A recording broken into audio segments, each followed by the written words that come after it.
I agree fully with what Matt just said about studying the Scriptures and knowing the truth.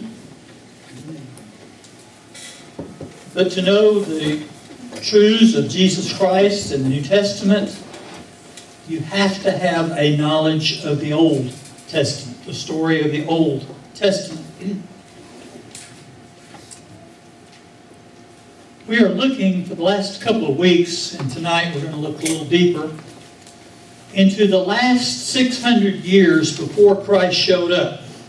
A lot of important things happened in that period of time that just don't show up until the New Testament. Suddenly they're there, and you think, where'd that come from? It wasn't mentioned anywhere in the Old Testament, but suddenly it's there. Actually, that period of history is some of the most interesting in the history of Israel. And when I learned all of that and began to help put together the New Testament, really, it made a big difference. The end of the northern kingdom, when the Assyrians destroyed Samaria and scattered the people and brought in other people and mixed them all up, pretty much did away with the northern kingdom. They were scattered to the four winds and all over the world, and today they're mostly gone. But the next important thing that happened, as far as the Bible story goes, about almost exactly 600 years before Jesus showed up on the scene, the Babylonians, under Nebuchadnezzar, marched into Palestine. They did not make war on the Jews because the Jews did not resist, because the Babylonians were the most powerful nation in the world. So they told the Jews that the Jews would pay tribute and follow their lead, that they would not destroy Jerusalem and the Jews. So the Jews agreed. The king agreed that they would pay yearly tribute to the Babylonians. And at this time, the Babylonians carried off several of the young people from Israel, the nobility, to be trained to work for the Babylonians. And everything was fine for a few years. And finally, the Jews got tired of paying tribute to the Babylonians. So they decided they would make a treaty with the Egyptians. And they would fight against the Babylonians. So they rebelled against Babylon. And in 586, Nebuchadnezzar marched his army into Jerusalem, into Judah, surrounded the city of Jerusalem, besieged it, broke down the walls, slaughtered thousands of Jews, burned the city, tore down the walls, and took all the Jews to Babylon in captivity. And while they were in captivity, and then immediately following, some really interesting things happened. Now, if you've ever heard people say, well, the Bible's kind of boring, you read some of Daniel's writings. I picked a passage or two. And Daniel was taken to Babylon as a teenager. He was trained to be a Babylonian official. God blessed him, and he became very wealthy and powerful and influential in the Babylonian Empire. Now, you're familiar with the stories of Daniel in the lion's den, and the Shadrach, Meshach, and Abednego, and the golden statue, and the fiery furnace, all that. Immediately following that, in chapters 7, 8, and 9, you have some stuff that we usually skip over when we read it, because it doesn't make a lick of sense. I want to read you just a little bit. Let's see. In his first year of King Belshazzar's reign, Daniel had a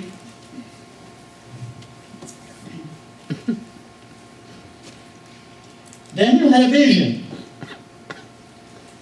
And he had this weird vision, which was about the history that was coming for the next 500 years.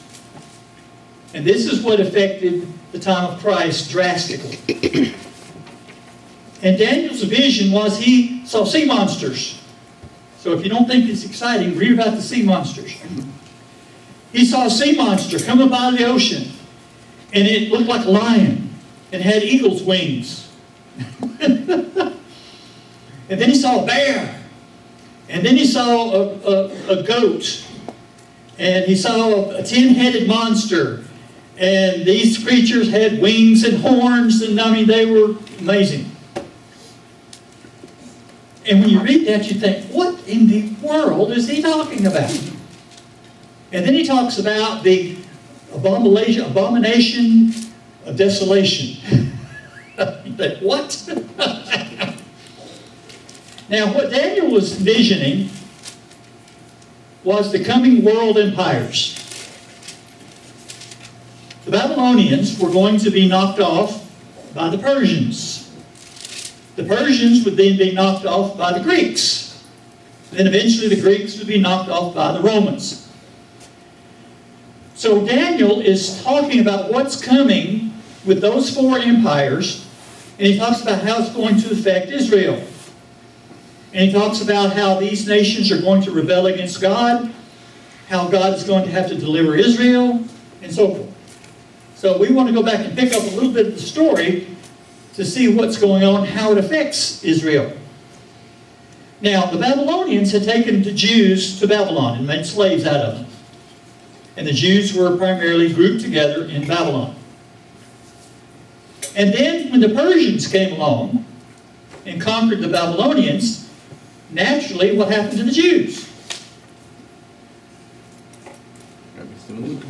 They belong to the Persians now. And finally, God told the king of Persia, he called him by name, believe it or not, over 100 years before he was even born. The prophecy was that this king would let the people go home. And so God told him to let the people go back to Israel. So in 535, now this is roughly 50 years after they were taken. Now the Bible talks about the 70-year captivity period. You think, well, that doesn't make sense because they were taken in 586 and they went home in 535. That's only 50 years. Where's that other 20 years? Well, that was counted from when Daniel and his friends were carried off in 605. So that's where they get the 70 years. At any rate, the Persians came in and they took over. And then the Greeks came along. Alexander the Great organized the Greek city-states, put together an army, and he conquered the known world. Well, part of the world he conquered was Palestine. And the Jews came under his authority. Alexander died shortly after he had conquered the world. His son was too young to take the throne. So the kingdom was divided among his four major generals. So the Greek world, as under Alexander, was divided. Now, there were two groups. There were the Ptolemies and the Seleucids. And they began to fight over this region. The Ptolemies were in Egypt, the Seleucids were in Syria. And so the area between was Israel. And eventually, the Seleucids took control. About 200 years before Christ showed up on the scene, one of these Greek generals had a descendant by the name of Antiochus. That's a name you want to remember in case you ever have your grandchildren or something, give them good names. And Antiochus believed that the Greek culture was better than every other culture in the world. Alexander was an apostle of Hellenism. Now, what was Hellenism? Greek culture. The Greek culture and influence and philosophy and so forth. And wherever Alexander went, he tried to introduce the Greek culture. And he was very successful. Greek became the most universal language in the world. It was the language of culture, the language of commerce, and so forth. And Greek plays were famous throughout the world, and so forth. But Alexander never forced it down anybody's throat. He made it available, and a lot of cultures bought into it. wherever Alexander went, he built hippodromes. Anybody know what a hippodrome is? It's a racetrack, yeah. And they did all kinds of stuff. Well, now he died in the early 300s. So in 175, about 100 years later, Antiochus Epiphanes became king of the area that Jerusalem was included in. Antiochus did not want the Jews to escape being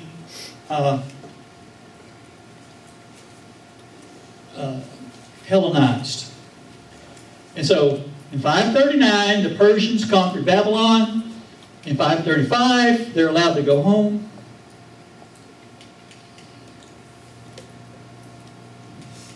Wait.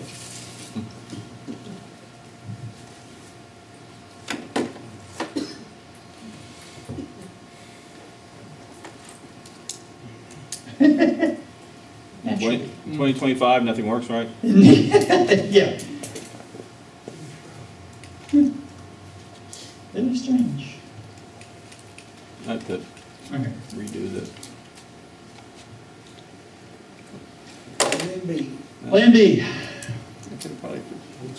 So Mine does that somewhere. the Antiochus became king over Israel. And he demanded that the Jews give up their Judaism. And he passed laws that any Jew that circumcised their boy baby would be put to death. Any Jew found with a copy of the law of Moses be put to death. He went into the temple. Now, what was the temple to the Jews? That's where God was. Oh, that's where God was. And he offered a pig on the altar. What did Jews think of pigs? Unclean. Unclean, totally. No self-respecting Jew would touch a pig with a 10-foot pole. By sacrificing a pig on the altar, he defiled the entire temple. And then to make things worse, he went into the most holy place where the presence of God was supposed to be, and he put up a statue to Zeus. And boy, it scandalized the whole nation. Now, this is what Daniel called, hundreds of years earlier, the abomination of desolation. This led to a rebellion by the Jews. You may have heard of the Maccabean revolt, yes. It was also during this time that the Pharisees had their origin. Now, when we're reading in Genesis or in Matthew, all of a sudden it talks about Pharisees, but it didn't say who they are. Well, they started back 175 years earlier when Antiochus was trying to control the Jewish religion, trying to take over. And so the Pharisees were religious Jews, very faithful. At first, they were great. And they took it upon themselves to hold on to the Jewish religion, hold on to the Jewish faith, teach the people, and they did a great job. Unfortunately, when you set yourself up as the guardian of the faith, what happens over time? It becomes less the original faith and more the faith that you're trying to teach. Yes, sir.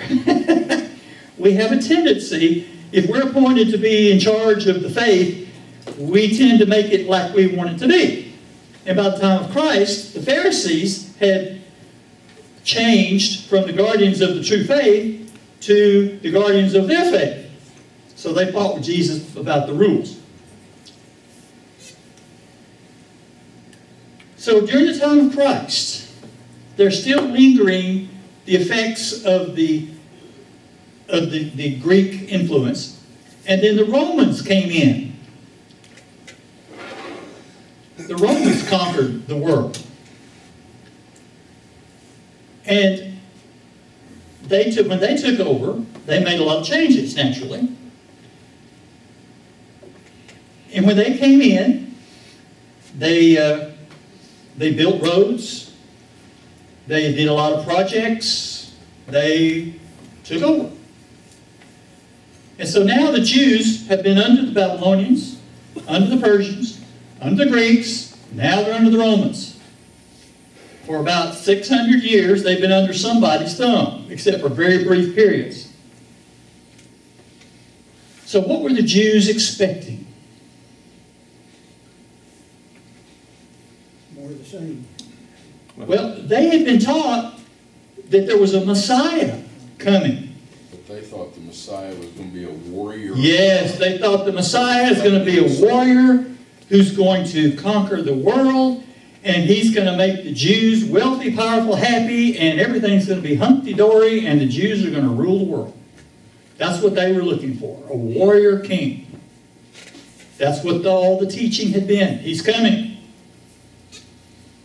So when Jesus showed up, they rejected him. Why? He didn't fit their idea. He didn't fit their idea. He was this carpenter. He was just a carpenter from Nazareth. He wasn't 6'9" and shoulders out to here, carrying a big sword, riding a white horse. He was dressed like everybody else. Yes. In a way, they made God into an idol. Yes, they certainly did. That's a good way to put it. That's exactly what they did. They were worshiping. And when Jesus showed up, and he wasn't this glorious creature they expected, they did not accept him. He just wasn't what they had. That's the danger we have. We decide there's things that ought to be a certain way, and if they're not that way, we tend to have the same problem with them. It's like people who argue for homosexuality. What argument do they use? What's the primary argument? Love.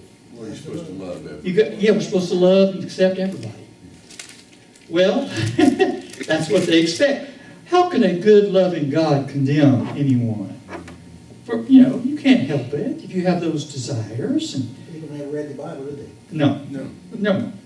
Now, they've read the parts that they... Yeah, you read the parts you want. You read the parts about love, but not about God expecting judgment and so forth. And interpret the way they want. Interpret it the way you want. And that's a danger we all have. Every single one of us has to be aware that we don't interpret it our way, what we want it to say. In other words, we have a tendency to become Pharisees. Yes, we do. We certainly do. It's a big problem for us. And for those of us in the Church of Christ, we have a bigger problem being Pharisees than we do liberals. Yes. We tend to reject liberalism, but we're more likely to accept legalism.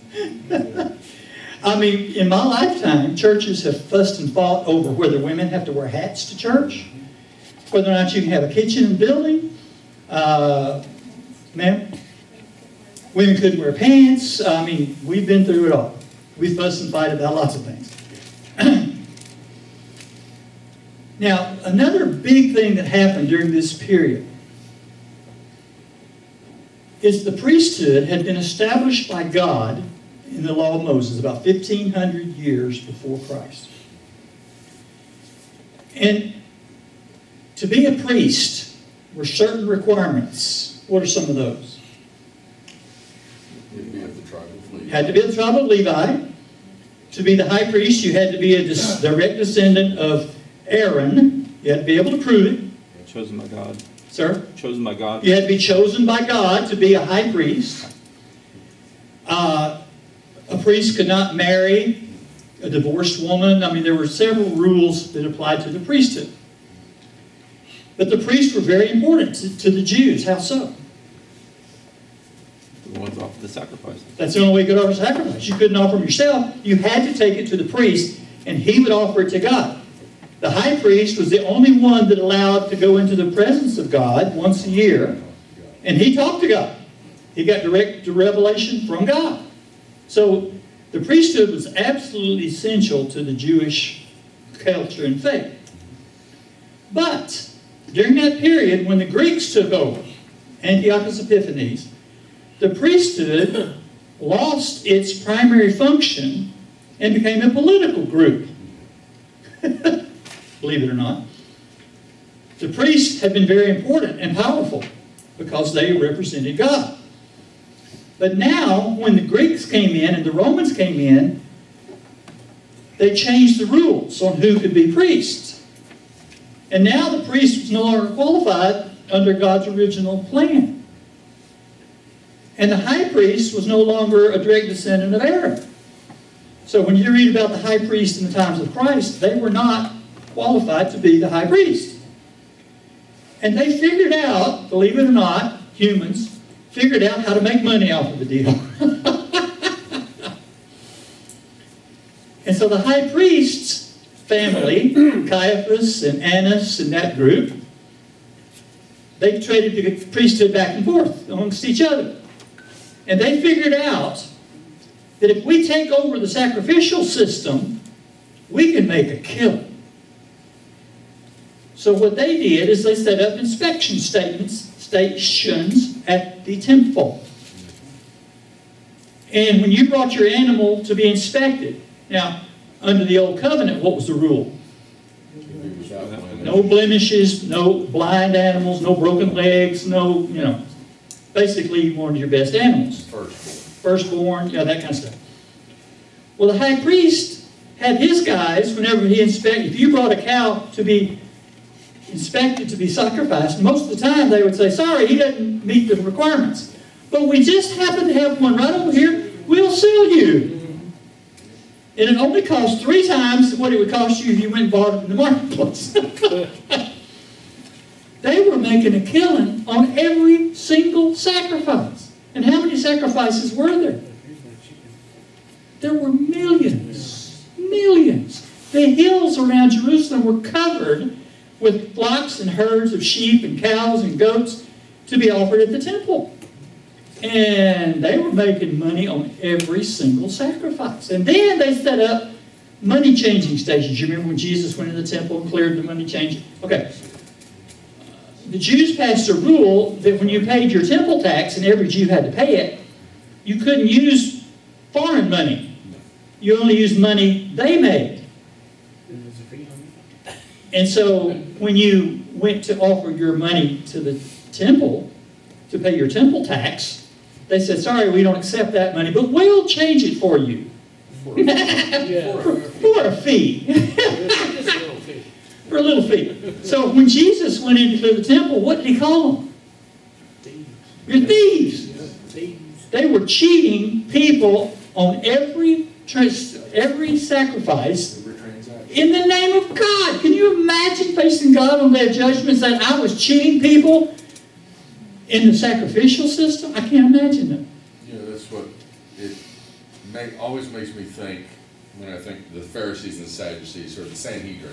Yes. The old saying, power Corrupts. Absolutely. Power, yes, sir. Absolutely. Yes, sir.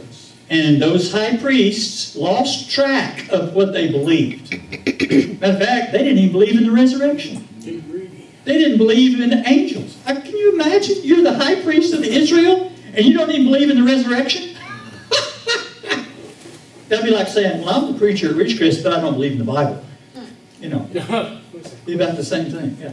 Just became a business. It was a business. I mean, the high priest was making millions. I mean, conservatively, millions. And unfortunately, there's churches out there today that Yes, sir. like that. Yes, sir. There are preachers out there preaching on radio and TV making millions. Yeah. They caught one preacher in Dallas not long ago. He had been getting up preaching all these sermons, and he was telling people to send in money, and every letter that they sent in, he would personally read and pray over. And then somebody did a little inside action and found out he had a group of people, all they did was take these letters and tear them open, and if they had money in them, they'd take the money out and throw the letters away. He never even saw them. He was making big bucks. So, that's been going on a long time. So the high priest then and his family were totally corrupted. They had nothing to do with God. They didn't care about God. They had a business going, and they ruled the nation. So what would be the one thing they would be afraid of? Romans coming in and The Romans coming in and taking over. Stopping that. And so the reason they hated Jesus is they thought, well, if he claims to be the Messiah, one of these days he's going to stand up on the Temple Mount and cause a riot. And the Romans will come marching in and they'll take over and we'll be out of job. You hit a guy in his pocketbook, he's going to get upset in a hurry. So when Jesus came into the world, that's what you're looking at. The temple was big business. I mean, Jews still went there to worship, and most Jews went there 3 times a day to pray who lived in the area. And they still offered millions of sacrifices. But the priests themselves had been largely corrupted. It's hard to have a good religion when your leaders are corrupt. So that's what Jesus had to face. Now the Pharisees, like I said, they had their start back during the days of the Greek invasion. The Pharisees had morphed into their own religion. And they didn't accept anybody else. If you were a Pharisee, you thought you were better than everybody else. You really did. You had the knowledge. You were the leader. They had control of the synagogue. The priesthood had control of the temple. But the Pharisees controlled the synagogue. What went on at the synagogue?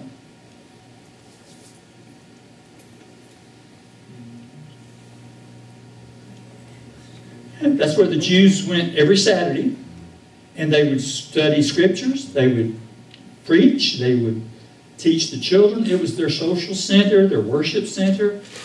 And so the Pharisees controlled that part of Jewish society. The priests controlled the temple and its environs.